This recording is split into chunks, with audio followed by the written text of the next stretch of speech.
அன்பானவர்களே, அன்பு வணக்கம். ஒரு அன்பர் ஒரு கேள்வி கேட்டிருக்கிறார்.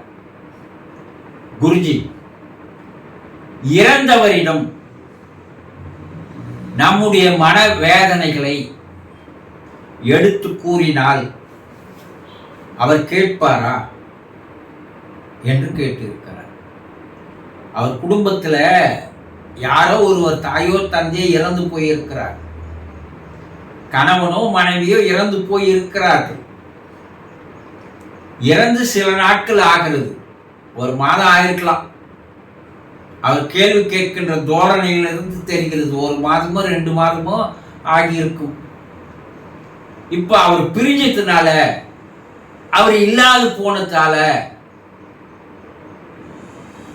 அவருக்கு பெரும் மனவேதனையாக இருக்கிறது. இந்த மனவேதனையை போய் யார்கிட்ட போய் சொல்ல முடியும்? அப்படி சொன்னாலும் அதை அவங்க காது கொடுத்து கேட்கிற நிலையில இருக்காங்களா? இல்ல, அவங்கவுங்க வேலையை அவங்கவுங்க பார்த்துட்டு போயிருக்கிறாங்க. என்று இறப்பு என்பது ஒரு நாள் கொண்டாடுகின்ற துக்கம்.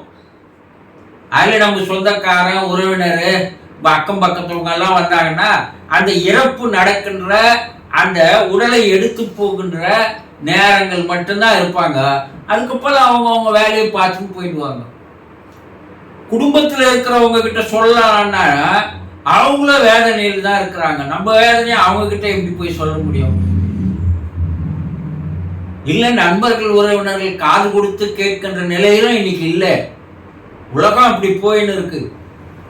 நம்ம வேதனை நம்ம மனசுக்குள்ளேயே போட்டு குமிங்கி அது மேலும் மேலும் நமக்கு என்ன பண்ணுகிறதுன்னா ஒரு மன அழுத்தத்தை தருகிறது. அது தொடர்ந்து அந்த அழுத்தம் இருக்குமேயானால் உடல்ல பல பாதிப்புகள், மனதில் பல பாதிப்புகள் வருவதற்கு 100% வாய்ப்புகள் இருக்கிறது. என் மனக்குறைகளை யார்கிட்டனா இறக்கி வைக்கணும்னு நினைக்கிறீங்க, என் மன பாரத்தை யார்கிட்டனா இறக்கி வைக்கணும்னு நினைக்கிறேன். யாரும் இல்லையே. சொல்றாங்கல்ல, மனவியலின் படி ஒருவருடைய மன கவலைகளை, மன வேதனைகளை, மனக்குறைகளை மற்றவரிடம் எடுத்து சொல்லிவிட்டால், அப்பா இப்பதான் எனக்கு மன பாரமே போச்சுப்பா, உங்ககிட்ட என்கிட்ட என் மனசுல இருக்கிறதெல்லாம் உங்ககிட்ட சொன்னதுனால இப்ப என் மனம் லேசா இருக்குது சொல்றாங்கல்ல. இது சைக்காலஜிக்கலா ஒரு ட்ரீட்மெண்ட்.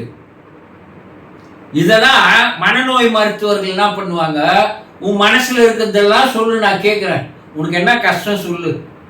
இப்படி அவங்களை சொல்ல விட்டு அவர்கள் பொறுமையாக காது கொடுத்து கேட்டு அந்த மனசுல இருக்கிற மொத்த அழுத்தத்தையும் மொத்த கவலையும் வேதனையும் வெளியே கொண்டு வந்து விடுவார்கள்.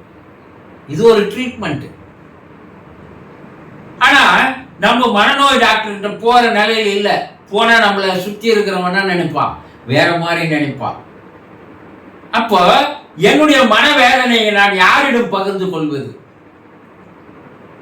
இறைவன்கிட்ட போய் பகிர்ந்துக்கலாம்.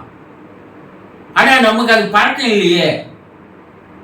2 நிமிஷம் கூட இறைவனை கும்பிட மாட்டேன். இறைவனோட பேசலாம், மணிக்கணக்கா பேசலாம். அது ஒரு பக்தி மார்க்கத்துல ஒரு அருமையான ஒரு சைக்காலஜிக்கல் சிகிச்சை. நீங்க அங்க போய் சொன்னீங்கன்னா அது அந்த கேலி பண்ணாது, அது நெக்லெக்ட் பண்ணாது, உங்களை புறக்கணிக்காது, பொறுமையா கேட்கும். இறையாற்றல் பொறுமையா கேட்கும். எந்த கோயில்ல போய் பல பேர் புலம்பி நிற்பதை பார்க்கிறோம், பல பேர் கண்ணில் தண்ணி வரதை பார்க்கிறோம். இது செய்தே ஆகணும். அப்பதான் அவங்க மனக்குறைகள், மனபாரம் குறையும். இல்லைன்னா அவர் பெருநோய்க்கு ஆளாயிடுவாங்க. இப்ப இறந்து போனவர் நீங்க என்ன நினைக்கிறீங்க? இறந்து போனவர் உங்களை விட்டு போயிட்டாரு, இனி அவருக்கும் உங்களுக்கும் எந்த விதமான தொடர்பும் இல்லை, உறவும் இல்லை நீங்க நினைக்கிறீங்க இல்லையா? அது பெரும் தவறு. உங்களுடைய அறியாமை, நீங்க பல விஷயங்களை தெரிஞ்சு கொள்ளாமை. இறந்தவர் மறுபிறப்பு எடுக்கின்ற வரை உங்களோடு உறவிலேயே இருந்து வருகிறார். நீங்கள் பேசுவதை கேட்கிறார், நீங்கள் செய்வதை பார்க்கிறார், எல்லாத்தையும் அவர் பார்த்துன்னு தாங்கிறார். அப்போ உங்களுடைய மனவேதனைகளை அவரிடம் நீங்கள் தாராளமாக எடுத்து கூறலாம். நாள்தோறும் எடுத்து கூறலாம்.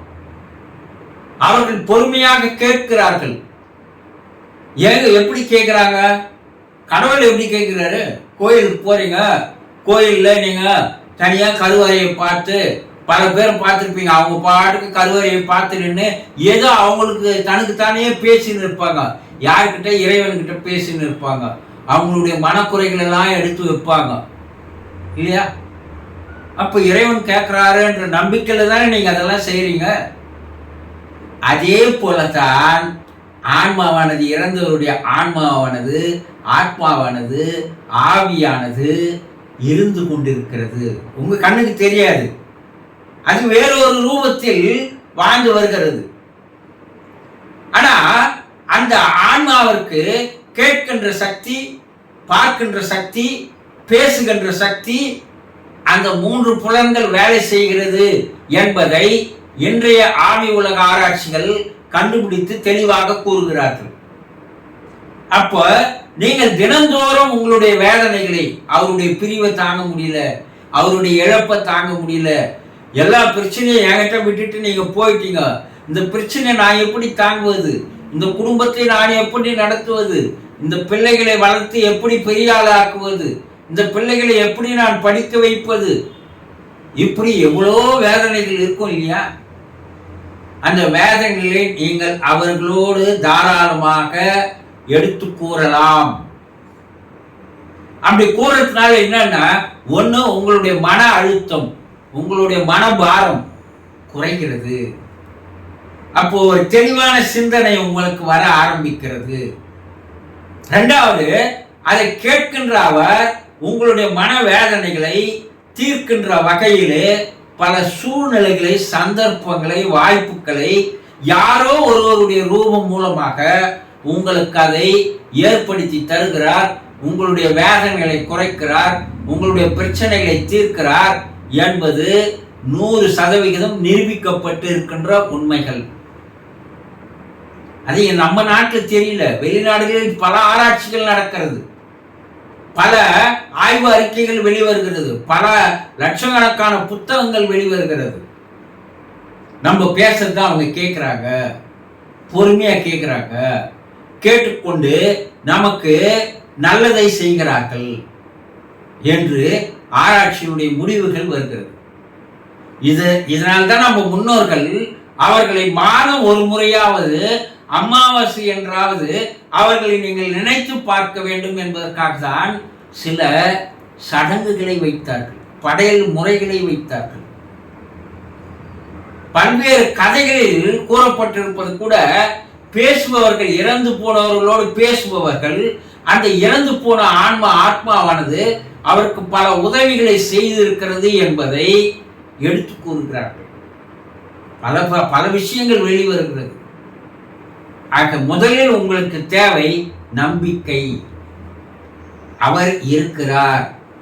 நாம் பேசுவதை, நம்முடைய மன பிரச்சனைகளை, மனபாரங்களை, மனக்கவலைகளை, மனவேதனைகளை அவர் காது கொடுத்து கேட்கிறார் என்ற நம்பிக்கை முதல்ல வேணும்.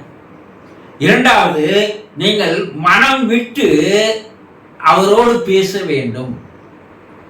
அவர் படம் ஒன்று வச்சுங்க, ரூம் கதவை மூடிக்குங்க, யாரும் பார்க்காத மாதிரி நீங்க பேசுங்க. அப்படி பேசி வர உங்களுக்கே அதில் சில மாற்றங்கள் தெரிய ஆரம்பிக்கும். உங்களுடைய மனம் சிறிது சிறிதாக சமாதானம் அடையும். மனம் என்ன ஆகணும், ஒரு தெளிவான நிலைக்கு வரும். உங்களுடைய வேதனைகள் குறையும். பிரச்சனைகளை தீர்ப்பதற்கு சூழ்நிலைகள், சந்தர்ப்பங்கள், வாய்ப்புகள் உங்களை தேடி வரும். இதையெல்லாம் அந்த இறந்து போனவருடைய ஆன்மா செய்கிறது என்ற நம்பிக்கையும் உங்களுக்கு இருக்க வேண்டும். 100% அவர் கேட்கிறார், 100% உங்கள் பிரச்சனைகளை தீர்க்கிறார் என்பதை நம்பி தொடர்ந்து செய்து வாருங்கள். சந்தோஷம்.